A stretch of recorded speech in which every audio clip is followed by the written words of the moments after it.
Au chapitre 10 de la Genèse, qui suit immédiatement le récit du déluge, figure une longue liste de la postérité de Noé via ses 3 fils, Sem, Cham et Japheth. Ce passage, communément appelé Table des peuples ou Génération de Noé, est l'objet d'une élaboration complexe, mais une fois fixé, le texte sert ensuite à produire une forme d'ethnogéographie du monde, une imago mundi biblique.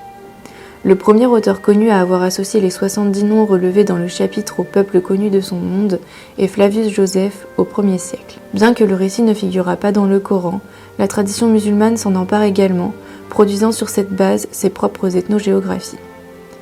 En dépit de leurs divergences, la plupart d'entre elles proposent généralement une tripartition du monde connu entre les descendants des 3 fils de Noé.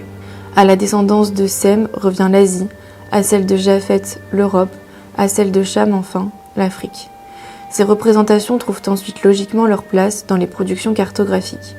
Les cartes Théo, hautement symboliques, proposent souvent cette tripartition. Avant de progressivement disparaître, elles réapparaissent néanmoins à partir du XIXe siècle, dans une cartographie produite par des milieux confessants et restent présentes encore aujourd'hui notamment au sein des cultes refusant de renoncer à l'idée d'une historicité de la Bible.